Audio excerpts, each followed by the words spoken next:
what most people do is that, okay, now it's super heavy. Okay, now let's have something really quick, and it's usually very, very loud, and then we're going to go straight into another super heavy drop, right? But then what happens is that second one, because you haven't had, you're not allowing the dynamic range to be there, that the second drop isn't just as impactful as it can be.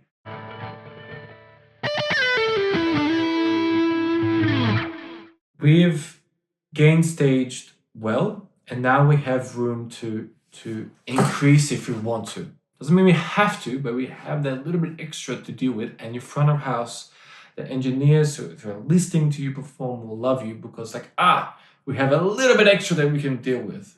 Let's have a look.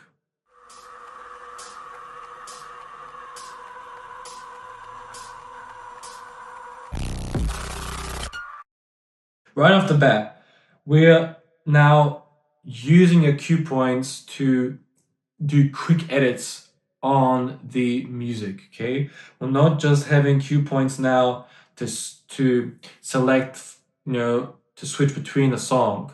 We're now having cue points that we can creatively edit live to create a live edit, okay? So we're following the timing, we're going with the groove. And now I know that the cue points I've selected, there's a few that are very impactful, and I want to incorporate them with the quiet moments, okay? So, and this is when this dynamic range comes in, okay? So this is quiet. Isn't much going on, right? And then we're gonna hit it with a loud moment, and it's gonna really be impactful because we're going from a very low voltage to a very high voltage very quickly.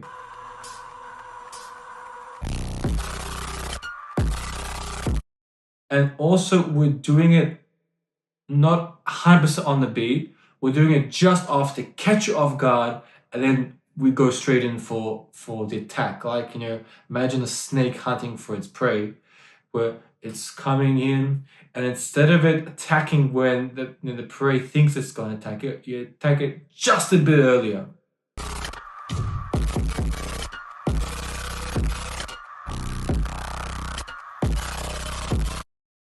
Now, you notice how heavy music is, right? Now, what most people do is that, okay, now it's super heavy. Okay, now let's have something really quick, and it's usually very, very loud, and then we're going to go straight into another super heavy drop, right? But then what happens is that second one, because you haven't had, you're not allowing the dynamic range to be there, that the second drop isn't just as impactful as it can be because there isn't such a huge volume difference.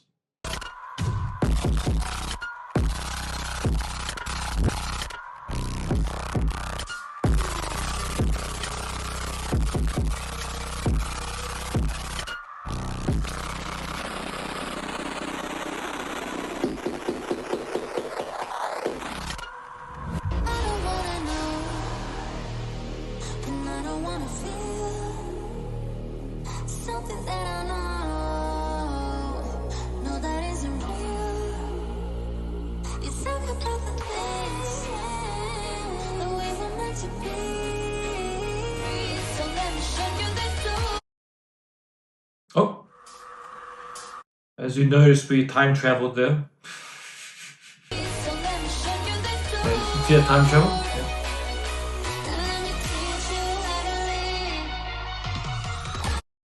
So what I've done here is that we've added in the second track, okay? We've checked the cue points, we've checked the master tempo, we've made sure that it's the right tempo that I want.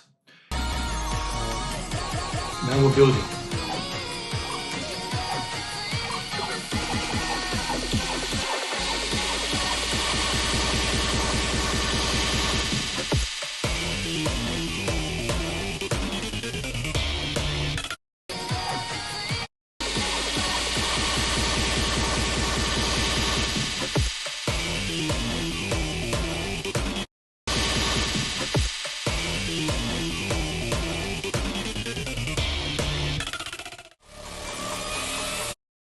Cool. So you notice how we're going here, we're building.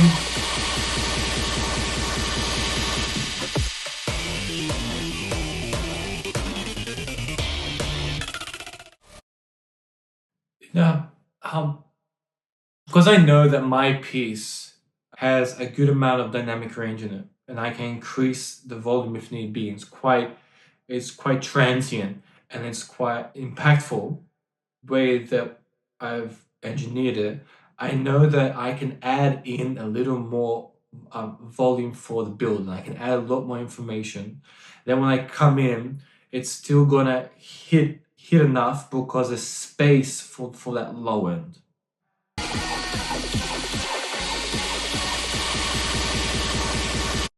If we compare it to the first one,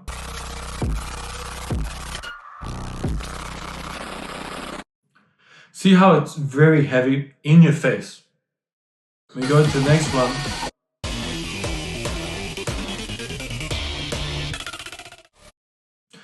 It's still impactful. It's not as loud, but it maintains a lot more of the low end in it. So we can then increase the previous build, but then I know I have a much higher dynamic range available, that it's going to be more impactful.